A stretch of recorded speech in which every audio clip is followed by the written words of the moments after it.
Breaking down Taysom Hill's wild, weird, wacky contract. The USFL is back, what it means for the NFL, and the New York Giants kind of show up for their Monday Night Football game. We got all that and more coming up for you on today's episode of Locked On NFL. You are Locked On NFL, your daily NFL podcast. Part of the Locked On Podcast Network, your team every day. Welcome in, everybody, to the Locked On NFL podcast. Thank you so much for making Locked On NFL your first listen of the day. It's Tuesday. That means you get me, Luke Braun at Luke Braun NFL, and Ross Jackson at Ross Jackson NOLA, a Saints expert and contract expert, to tell us about the weird Taysom Hill contract. We'll get into that in a second. Also on the show, we're going to talk a little bit about Monday Night Football between the Giants and Bucks, and of course, we got to talk about the USFL Spring League coming back. Another one, a third one. Do we want this? Do we love this? Of course, we love this. We'll talk about all that stuff a little later.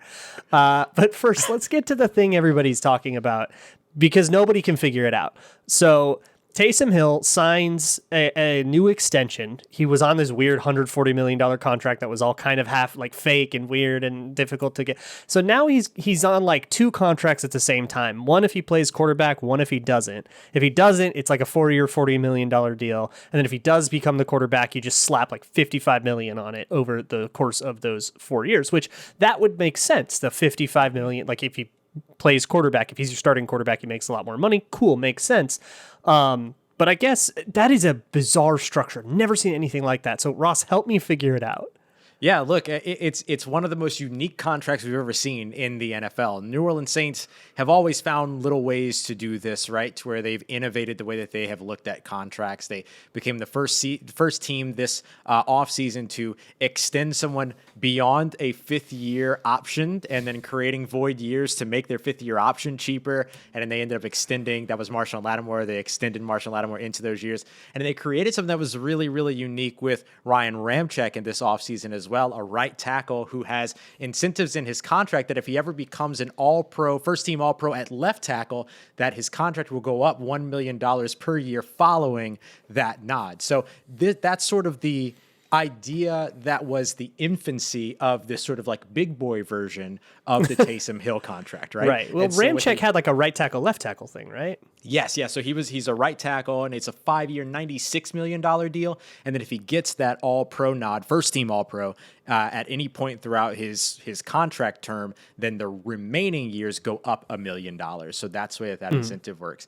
And so similar to that, Taysom Hill has a contract right now, as you explained, that's $10 million per year if he is remaining in sort of this offensive weapon role, which includes playing tight end, playing a little bit of running back, being kind of a punt gunner, special teamer, like all the different things that he does all the time, including taking some snaps at quarterback. But if he were to become the starting quarterback going into the year 2022 or 2023, whenever that might be over the course of his contract term, then he would see his contract raise. The thing that's going to be really, really interesting to watch about this, Luke, or even more interesting than it already is, as you can tell, I'm geeking out about all of this. Yeah, I can tell. But the thing that's really, really interesting about this is that, is this on a per season basis or is this on a per game basis? So the incentives that have to be laid in order for those escalators to take place could be on a per game basis. Let's say every game that he plays over 50% of the snaps at quarterback, he gets $500,000. Then it's game by game, right? But then there is another way for it to be if he is named the starter or if he plays 50% of quarterback snaps over the course of a season, then that season ends up going up from $10 million to 23.75 or whatever that structure is going to look like. Because remember, it doesn't work out so cleanly that it's just going to be $10 million per year. There's going to be a signing bonus in there. There's going to be some years that are like vet minimum, and then they're going to build up from there. So this is really, really, really interesting. Mickey Loomis, Kai Hartley, the salary cap gurus of the New Orleans Saints, finding another way to make contracts and numbers interesting across the NFL. Yeah, so 22 and a half of it guaranteed as well. Yeah. So at least we know that, I mean, he's getting some money. And here's what's awkward to me about all this. I totally get the kind of if-then structure of contracts, right? Put some incentives, especially not likely to be earned incentives, are a really good way to kind of skirt things around the cap. And then it's a great way to protect yourself, because if they happen, then you're probably happy to pay for it. And then if not, you're not on the hook. That's great. But for me, I'm thinking of the most likely scenario. Sorry, Ross, that's not Taysom Hill is now the starting franchise quarterback of the Saints. That's not the scenario to me. And I'm just looking at he's used as a passer, as a runner, as a receiver, and a blocker, and all of these things. That versatility has a lot of value. But I just quick tallied it up. I see him with 44 touches on the entire season so far, and we're in November. That feels like a really low usage amount for a guy who's going to be making top tight end money, basically, in terms of an average annual value thing. He's making an amount of money that is equivalent to upperish end tight ends, and it seems like for all the Saints want to pay him, he's also only taking half the snaps on the offense. It seems like they don't want to use him; they just want to pay him.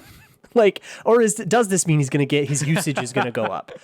This is where I can't figure it out. It would certainly mean that his usage would go up, but remember, it's not as clean as $10 million per year. It's $22.5 million guaranteed over the course of 4 seasons. So if they keep the base salaries low for the first 2 seasons, they could potentially stretch out that $22.5 million over 3 years, and then you're talking about $7.5 million per year, right? That's so it depends on how they structure. It depends on how they structure, because remember, he's not only your tight end or your little offensive weapon or whatever, he's also your backup quarterback. So there's that other layer of it as well, to where he might not come in and replace a quarterback in game, but the idea usually, now this year an exception because he was dealing with concussion protocols and all these other things, but usually would be the very next game, Taysom Hill would be your second quarterback. So this promises him an opportunity to contend over the course of this offseason to become the starting quarterback, and if not, promises and guarantees him a role at some capacity for probably the next 2 or 3 seasons out of that 4-year contract. Yeah, and I guess the way the Saints make this a big victory and the way they take their lap in 3 or 4 years on this is if the presence of Taysom Hill prevents them from having to go out and sign a blocking tight end, or going out and signing if they don't have to sign a backup quarterback and pay that guy $5 million a year, then okay, yeah, you can see how this whole thing would pay for itself. And with roster spots and consolidating those jobs. That becomes a big part. It keeps them from having to go into one of those panic Nick Boyle signings. Remember that one? So, I do not. I don't know if I've ever heard that name in my life. That was a big tight end contract that was I think it was the Ravens that signed Nick Boyle a couple years ago and spent way too much money on bringing him in to block effectively. And it was like a panic signing. I don't like to talk about panic tight end moves. Just a little sore about the Chris Herndon trade right now. So let's change the subject. Let's talk about Monday Night Football. We'll talk about the USFL. Another spring league coming up. Got a lot of fun stuff to talk about. All right, Ross, I know you're as excited about this as I am. Taysom Hill's contract? The relic of the 80s. Taysom Hill's hairline. No, I'm sorry. The relic of the 80s. The USFL is back. Oh, man. All 8 original teams, original designs and logos. They look 80s as hell. And it is going to come back. And in 2022, we're going to have a spring league again. Now, we had a spring league in 2018 with the AAF. We had a spring league in 2019 with the AAF. In 2020, we had the XFL. That was canceled by the pandemic. We've got a spring league again. I love spring football. I love the second chances we get from it. There's so many. I mean, the XFL in particular was a huge success in terms of giving guys a chance to get back in the league. And there are players in the league right now producing, doing well, that probably wouldn't have gotten that opportunity without the XFL. Guys like PJ Walker, Donald Parham, and Storm Norton for the Chargers, just to the few that come up the top of my head. It is awesome stuff, Ross. Yeah, no, I'm super excited about this. I love getting another spring league back. I love getting these original teams. I love selfishly having another professional New Orleans football team as well. We get the New Orleans Breakers coming back. So I'm really, really, really excited about this. And the other thing that's really nice is that you get a couple of other spots that are looking for stuff like this, right? You get New Jersey, who I know technically have the Giants and the Jets, but they finally get something named after them that's not in their backyard, but called New York. We get these really great ones. And then the thing that I love about this too is that, particularly for me covering the Saints have such a rich history with the USFL, right? The first golden era of the New Orleans Saints franchise was when the USFL dissolved in the 70s and Jim Mora came over, he brought with him Sam Mills and other players like that. It was the sort of beginning of what we call the Dome Patrol, the phenomenal linebacker unit in New Orleans. I mean, Vaughn Johnson, like these players, these guys that all came over, like the coach as well as Sam Mills from the USFL, had massive impacts across the NFL. And of course, we see some of the biggest names in the NFL come from the USFL as well. Will we see that same type of success again? I don't know. But hey, just having a spring league to watch and to enjoy over the course of those months where we're starving for some football action and the potential to see those guys rebound and get back into the NFL, the feel-good stories are going to be limitless. And honestly, we'll see what happens with the potential as well. I just want the season to get to its end, right? Just give me a spring league champion of a real. We had even fan-controlled football last off season, which was a great time, but it was like a 7-on-7 like indoor league. This is true spring football. And for teams, this is a scouting opportunity. It kind of becomes like an extra supplemental free agency of sorts. I remember when the AAF dissolved, the Vikings signed like 5 players, and and a lot of players out of the AAF ended up making rosters. Guys would go to the XFL, get their shot, and end up making rosters. It's a great way. I mean, it's always good to have more jobs in professional football, right? Professional football is pretty scarce and pretty competitive and pretty exclusive, and it's always good to open up more chances for people to gain experience doing stuff. Just makes the sport better. But also, I mean, look, I'm starved for more football. I'm just excited to watch it, and I hope they do the same thing that both the AAF and the XFL did, where it's like 2 games on Saturday, 2 games on Sunday, and you get to watch every single game if you really wanted to sit down and do that. Yeah, I love that about the playoffs. About the NFL playoffs, wild card weekend, and divisional round. You can just sit down and just blow a whole weekend on it if you want, and then it just keeps going. I'm in heaven. Yeah, I love it. The other thing that's really nice about this, too, is that it becomes another sort of proving ground for potential rule changes. True. Like what we saw with the XFL, right? Sky Judge in the AAF. Yeah, exactly. Yep. All of that ends up, you get the opportunity now to maybe have a place where you could see these things work without potentially sort of jeopardizing the integrity of the NFL game. I do this because I'm so sick of the taunting rule. That was air quotes if you're not watching on YouTube. Yeah, sorry. So, I mean, it's really, really exciting to see all of this come together, and the way that it's going to benefit the NFL as a proving ground for players, a proving ground for potential rule changes, and potentially even a proving ground for new things. Remember, the Sky Cam itself was an XFL of days past thing that the NFL ended up adopting and adapting. And that has become, an absolute sort of fixed point of NFL broadcast now. Like that camera is in every stadium across the league. So seeing all of those kind of innovations that can come from this will be very exciting as well. Yeah, it's a good place to have. I mean, there are few NFL games. I know there's 32 teams and they all play each other and it's 17 weeks and stuff. But compared to other sports, it's a pretty small sample world, and it's nice to have a place where you can scout a player, try a rule, do something without having to use one of those ever so important games. Every NFL game, everybody walks onto that sideline feeling like their job might be on the line if this goes poorly enough. And it's going to be the same way for people in the USFL, especially for the players who it's like a preseason for them, but it's going to be for players who didn't get reps in the real preseason. And that might just be what they need. A guy like PJ Walker, total gamer, just a guy that plays improvisationally, was totally electric in the XFL, and look at the job he has now. Maybe even competing for a start someday over in Carolina. It's totally awesome stuff. Yeah. And the other thing that's going to be really cool is that we have the USFL coming back in 2022. If the XFL indeed makes its return, I'm talking to you, Dwayne Johnson. If the XFL does indeed make its return, then all of a sudden we have competing spring leagues and potential competing sort of source leagues for the NFL. So that could be really interesting too, to see sort of the race to innovate between the two and then how that impacts the major league and vice versa. So Luke, I have one question for you.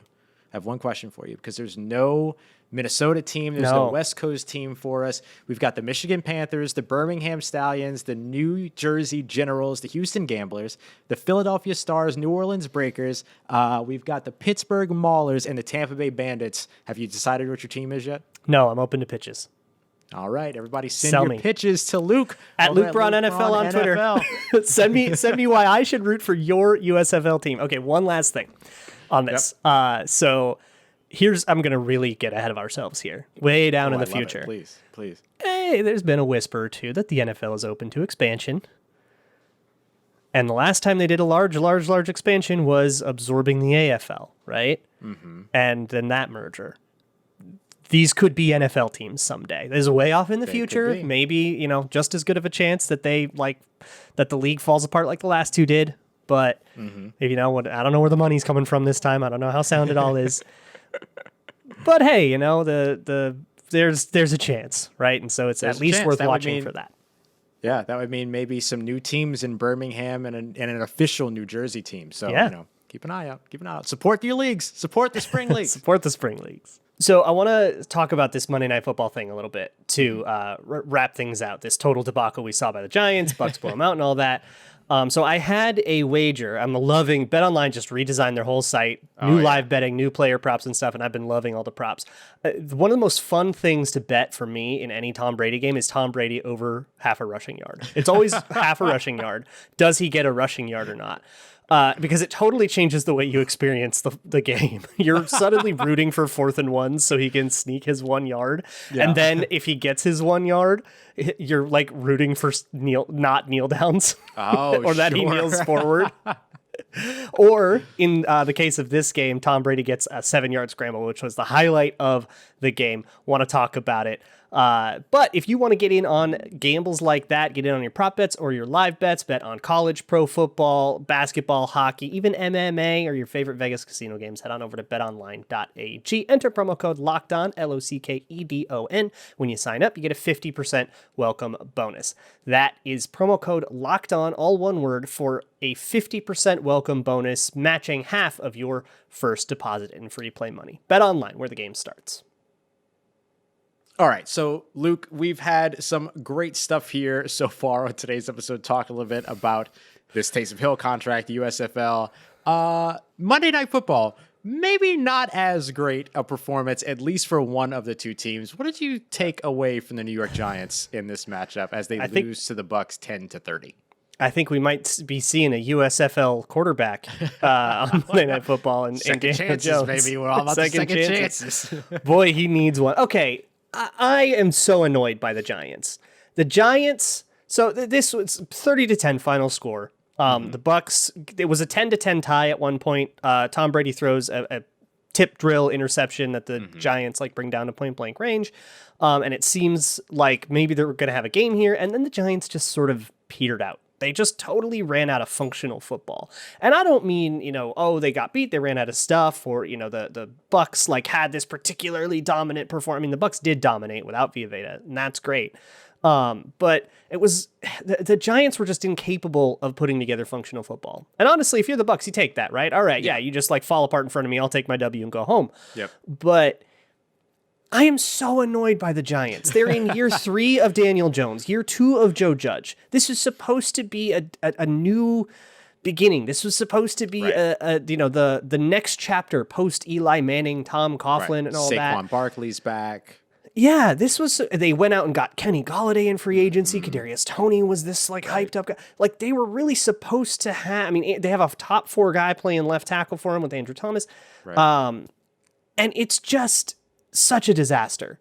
You're in year 2 or 3 of this build of the Giants. You can't be the worst team in the league anymore. And right now they look like one of the worst teams in the league. I think you put them on a neutral field with the Detroit Lions or the Jets or whoever, Jaguars, whoever you hate the most. And I honestly, I'd pick them.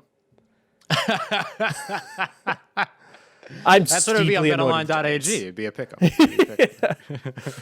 Jeez. Yeah. So, I mean, it really does feel that bad. Watching this team, you just don't see the cohesion. You're seeing the same issues with Daniel Jones that you saw from college. You're not seeing the development there, the steps forward, and this idea that Joe Judge was going to come in and kind of be this guy that pushed player development and was able to get the best out of his players and be that sort of man among men or a leader of men type. Yeah, it's supposed to build a culture. Right. Yeah. And we're just not seeing that right now, particularly when it comes to Daniel Jones, but also for this offense. If you remember last year, we covered the Monday Night Football game between the Giants and the Bucs as well. And the Giants almost won that because that defense, that tight front defense, doing a lot of really interesting things on the defensive side, but they came up short because Daniel Jones wasn't able to complete a couple of passes, like these key moments where he missed.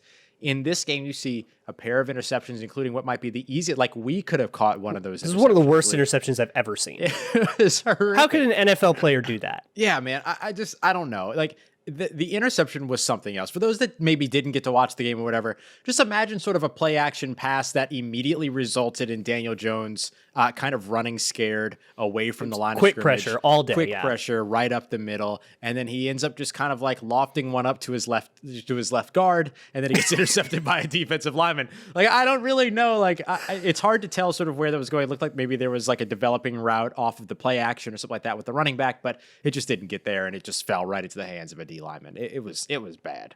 Yeah. And with Joe Judge in this Giants build, if you're supposed to have a culture, I did not see that. I saw quit in the Giants, and that's nothing annoys me more, especially with a team we're like forced to watch 4 times a year in prime time.